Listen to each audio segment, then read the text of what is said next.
Hello friends, मैं आपका mentor AK Singh और आज हम 21 दिसंबर का 2021 का पेपर 1 देखेंगे। पेपर 1 में हम CDP का भाग आपको चैनल पर मिल गया है। अगर CDP का भाग देखना है तो आप उसमें CDP के 30 क्वेश्चन अपने मैच कर सकते हैं और 30 क्वेश्चनों के क्या क्या आंसर हुए वो चेक कर सकते हैं। आज हम CDP के अलावा हम EVS का भाग देखेंगे। ये CTET का जो पेपर हुआ है वो जो CTET ने डाले हुए हैं उससे हम देखेंगे। आप अपने आंसर मिलाते चले जाएं। और एक और बात, CTET की ऑफिशियल आंसर की आ चुकी है, उसमें एक चीज़ का कैच है। तो वो क्या कैच है? वो ये कैच है कि आपको दोनों पेपर डाउनलोड करने पड़ेंगे और कम से कम 3 फ़ोन का यूज़ करना पड़ेगा। कैसे? देखिए, एक तो वो पेपर जो आप दे के आए, पेपर जो आप दे के आए हैं यानी आपका खुद का पेपर। दूसरा, ये जो CTET ने मेन पेपर डाउनलोड दिए हैं वो। और तीसरा मतलब आपको आंसर की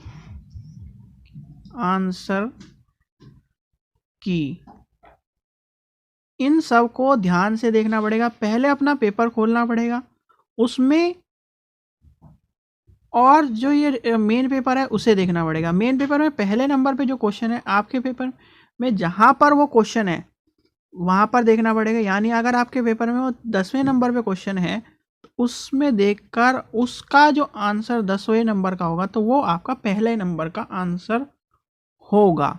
आंसर की में मेन पेपर के हिसाब से आंसर की दी गई है। यानी जो मेन पेपर जो हम कर रहे हैं वो है मेन पेपर जो अभी हम करेंगे, वो मेन पेपर है। उसे देख कर अपना रिस्पॉन्डिंग वाला जो पेपर आप डाउनलोड कर रहे हैं, जो आप करके आए हैं, उससे मैच करना है। ये कैच है। चलिए समय व्यर्थ न करते हुए आज का 21 तारीख का पेपर देखेंगे।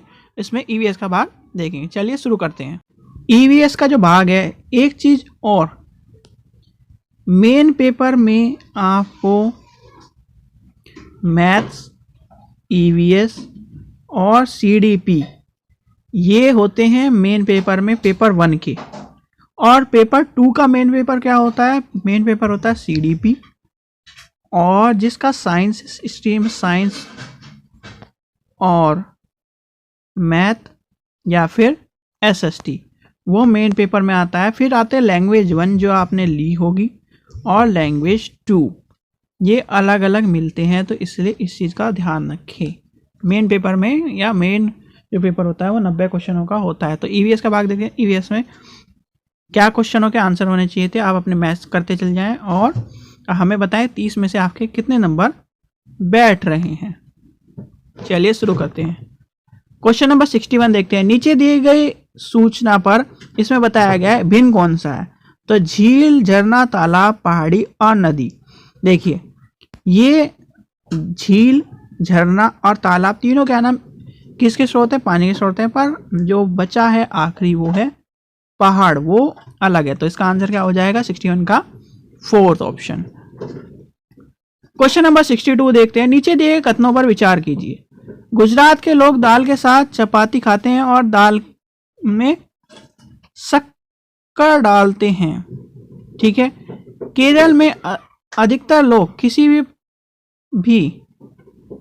करी के साथ टेपिकोना खाते हैं। ठीक है, ये दोनों सही हैं।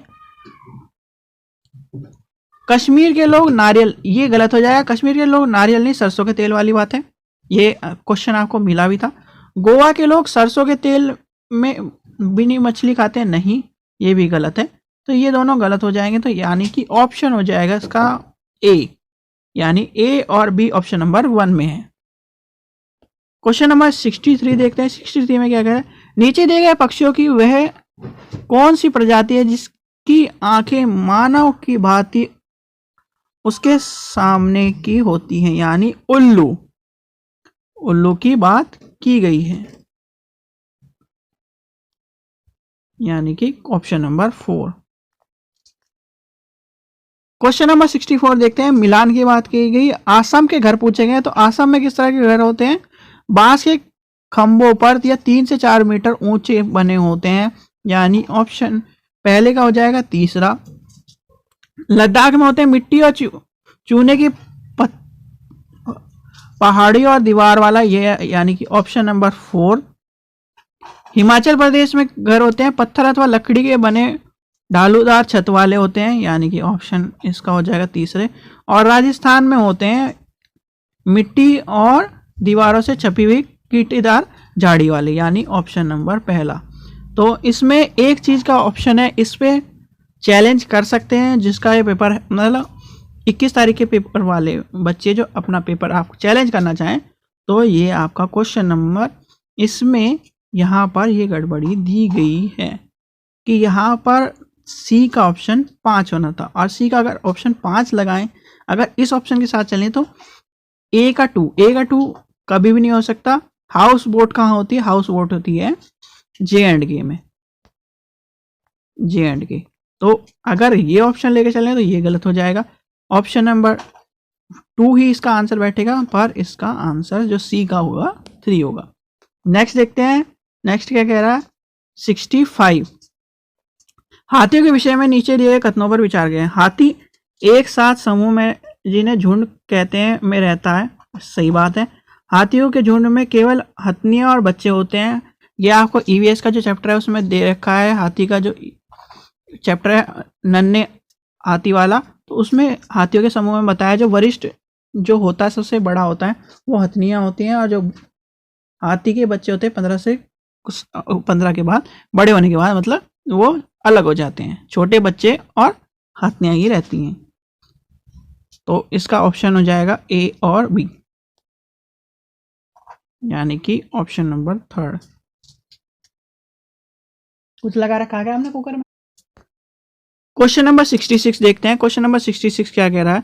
66 कह रहा है कोई व्यक्ति 29 सितंबर यानी 29 सितंबर 2019 को एक एक्सप्रेस ट्रेन से सूरत यानी गुजरात से केरल जाने के लिए बैठता है। यह ट्रेन सूरत से 20:45 चलती है और 1 अक्टूबर 2019 12:45 पर केरल पहुंचती है। या यदि सूरत में से इतने ट्रेन मार्ग में इतने किलोमीटर है यानी 2200 किलोमीटर है, तो या औसत चाल पूछिए, तो औसत चाल इसकी कहना हम टाइम निकाल लेंगे, टाइम निकाल के, और इसका आंसर एक तरह से निकल जाएगा 50 किलोमीटर प्रति घंटा। नेक्स्ट देखते हैं 67 देखते हैं। 67 क्या कह रहा है? निम्नलिखित राज्यों में से किस राज्यों में बगीचों में तेजपत्ता, इलायची और बड़ी इलायची के और काली मिर्च पाई जाती है? तो सीधे सीधे इसका आंसर हो जाएगा क्या? केरल। नेक्स्ट देखते हैं, नेक्स्ट क्या कह रहा है? 68 क्या कह रहा है? टैपिकोना के विषय में नीचे दिए गए कथनों पर विचार कीजिए। यह पेड़ कीड़े मकोड़े और इतने चूहों के फंसने का शिकार करते हैं। यस, ये इस तरह का पेड़ होता है, तो इसमें अगर कोई भी चूहा या कोई भी आके इसके ऊपर बैठ जाता है तो एकदम ये बंद कर लेता है। इसे शिकारी पौधा भी कहा जाता है। आगे देखते हैं, यह हमारे देश में नहीं पाया जाता।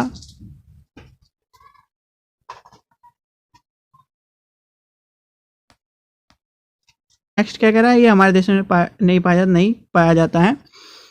तो और अगला देखते हैं, यह पौधा कीड़े मकोड़े खिचड़े आकर्षण पैदा करता है। नहीं, ये भी नहीं होगा।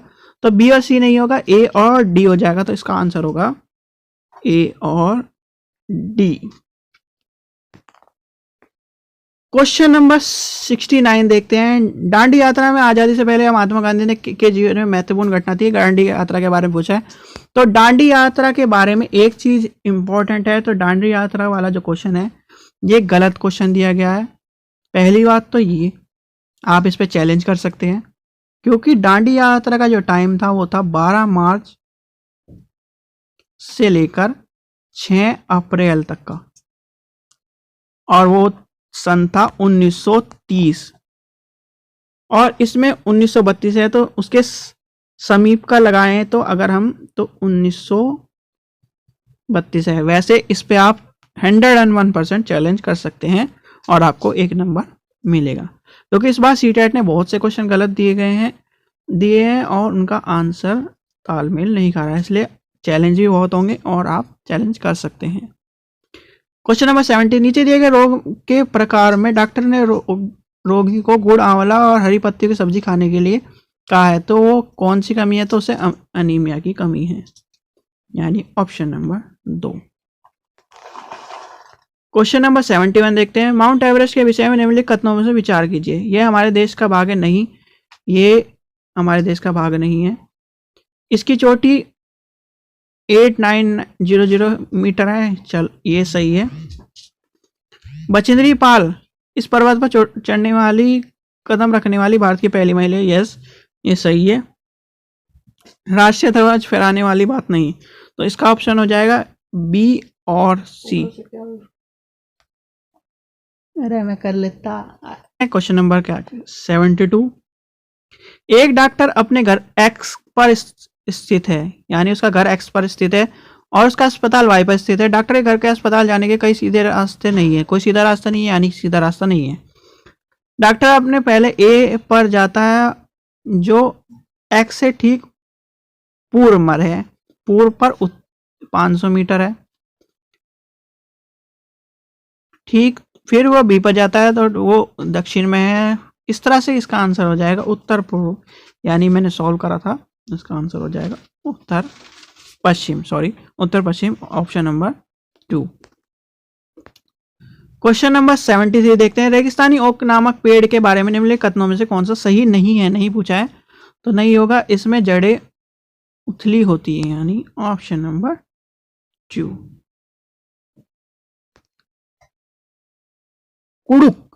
कुड़ुक के बारे में क्वेश्चन पूछा है, ये इस बार बहुत बार पूछा गया। कुड़ुक के बारे में रिपीटेड क्वेश्चन है। कुड़ुक कहाँ की भाषा है? तो कुड़ुक है झारखंड की भाषा, यानी ऑप्शन नंबर 474 का क्या होगा? Option number 4। गुजरात के निकटवर्ती राज्य गुजरात कहाँ है? ये देखिए, अगर हम एक मिनट, गुजरात ये ऐसे अगर लेके चलें, ये जो इधर के राज्य हैं, जो ये राज्य हैं यही पूछे गए हैं सबसे ज़्यादा। तो गुजरात के निकटवर्ती राज्य कौन कौन से हैं? गुजरात के पास यहाँ राजस्थान आ जाएगा, महाराष्ट्र आ जाएगा और ये मध्य प्रदेश आ जाएगा। तो यानी कि इसका आंसर होगा महाराष्ट्र, मध्य प्रदेश और राजस्थान, ऑप्शन नंबर 4। 76 देखते हैं। निम्नलिखित में कौन सा प्राथमिक स्तर पर पर्यावरण अध्ययन के शिक्षण का उद्देश्य है? तो उद्देश्य है पर्यावरण के जागरूकता वाले विकास के बात है, क्योंकि पर्यावरण अध्ययन बच्चे को पढ़ाया इसलिए जाता है जिससे वो पर्यावरण के प्रति जागरूक हो सके और एक पर्यावरण की समझ पैदा कर सके। उसे इस तरह के जागरूक करना है कि आने वाले समय में जब वो बचपन से ही जागरूक रहेगा, पॉलीथीन का यूज़ नहीं करेगा, पॉलीथीन के उसके दुष्प्रभाव जानेगा, तो आने वाले समय में जब वो बड़ा होगा तो उस पर्यावरण को एक तरह से संतुलित करके चलेगा। तो इसलिए पर्यावरण का यही उद्देश्य होता है। क्वेश्चन नंबर 77 देखते हैं। क्वेश्चन नंबर 77 क्या कह रहा है? कक्षा 5 का पाठ किसानों की कहानी, बीज की जुबानी शुरुआत होते ही मुख्य प्रश्न द्वारा जैसे भोजन हम खाते हैं उनको कौन पैदा करता है? तो इसके बारे में क्या कह रहा है? बच्चों की सोच में कई नई दिशाओं में लेकर जाने वाली बात है, बच्चों को सीखने की प्रक्रिया का सहायक होने वाली बात है और अनुशासन बनाए रखने वाली ये नहीं होगा, कौशल विकास में सहायता ये भी नहीं होगा। तो इसका ऑप्शन हो जाएगा ए और बी, क्वेश्चन ए और बी हो जाएगा इसका आंसर। निम्नलिखित में कौन सा पर्यावरण अध्ययन के पाठ्यचर्या के सुझावी थीम है? यानी इसके थीम के बारे में पूछ रहा है। तो एक चीज याद रखना, हमारी ईवीएस की कितनी थीम है? 6 थीम है और 4 जो हैं वो 6 मुख्य थीम है और 4 उप थीम है। तो ये किसके बारे में पूछ रहा है? थीम के बारे में, सुझावी थीम यानी सब थीम के बारे में पूछ रहा है। तो सब थीम होंगी 4 में जानवर और पौधे, यानी ऑप्शन नंबर 4। क्वेश्चन नंबर 79 देखते हैं। पर्यावरण अध्ययन के सार्थक पूर्ण सीखने का निम्नलिखित में कौन सा नहीं है? नहीं पूछा है तो नहीं हो सकता तो बच्चे को स्मरण कराने, यानी स्मरण की बात आ गई, याद कराने वाली बात, तो इसमें ये नहीं होगा ऑप्शन नंबर 4। देखते क्वेश्चन नंबर 80। निम्नलिखित में कौन सी सीखने के सिद्धांत पर पर्यावरण अध्ययन पर आधारित है? तो पर्यावरण आधारित जो है मूर्त से अमूर्त की ओर, यानी कि ऑप्शन नंबर 1। क्वेश्चन नंबर 81 देखते हैं। निम्नलिखित में कौन सा पर्यावरण अध्ययन का गुण नहीं होना चाहिए? तो क्या नहीं गुण होना चाहिए? एक विषय क्षेत्र, यानी एक विषय क्षेत्र नहीं है। पर्यावरण कितने विषय क्षेत्र से बना है? विषय से बना है, सॉरी विषय क्षेत्र से बना है। एसएसटी है, उसमें साइंस है, एनवायरमेंट है, तो ये 3 विषयों से बना है, तो एक विषय क्षेत्र नहीं होगा। क्वेश्चन नंबर 82 देखते हैं। भोजन के प्रकार से खराब हो किस प्रकार से खराब होता है, इस संबंध में प्रयोग संचालित है। पर्यावरण अध्ययन के शिक्षक को बच्चों की सहायता करनी चाहिए। निम्नलिखित में उद्देश्य नहीं है, उद्देश्य नहीं है पूछा है तो नहीं है पहले अंडरलाइन कर लेंगे, और स्मरण इसका आंसर हो जाएगा। याद करना या रिमेम्बरिंग एक तरह से नहीं होगा। क्वेश्चन नंबर 83 देखते हैं। 83 क्या कह रहा है? निम्नलिखित में से क्या पर्यावरण अध्ययन में बच्चों के लिए ज्ञान की रचना के प्रभावशाली संसाधन नहीं है? नहीं पर ज्यादा जोर दिया था इस बार सीटेट ने, नहीं वाले पूछे, तो इसका होगा कक्षा की 4 दीवारी वाली बात। 4 दीवारी में कोई भी जो चाइल्ड सेंटर्ड हो, या फिर 80 जो न्यू एजुकेशन पॉलिसी है, या फिर 92 हो गया, या फिर 22 हो गया, ये कोई भी ऐसा एजुकेशन पॉलिसी नहीं है जो 4 दीवार के अंदर की बात करती हो, तो इसलिए इसका आंसर हो जाएगा option number C. Question number 84 देखते हैं। निम्नलिखित में कौन सी युक्ति के द्वारा कक्षा 5 के उप विषय बोलती इमारतें या एक पर्यावरण अध्ययन के शिक्षक के द्वारा अर्थपूर्ण तरीके से संपादित की जा सकती है? तो इसका होगा मानचित्र और चित्र, व्याख्या की चर्चा, और बच्चों के नारे लिखने की कहानी, यानी ऑप्शन नंबर 4 ए, बी और डी। क्वेश्चन नंबर 85 देखते हैं। बच्चे सीखने की प्रगति के वर्णन अभिलेख आधारित होते हैं, तो वो हो जाएगा प्रोजेक्ट टेक्निक, यानी ऑप्शन नंबर 2। क्वेश्चन नंबर 61 देखते हैं। सीसीई के अनुसार पर्यावरण अध्ययन के स्वयं आकलन संबंधित है, तो सीखने में समान आकलन से, यानी ऑप्शन नंबर 1 हो जाएगा इसका आंसर। क्वेश्चन नंबर 87 देखते हैं। बच्चे के सीखने की प्रगति को आंकने के लिए शिक्षकों के द्वारा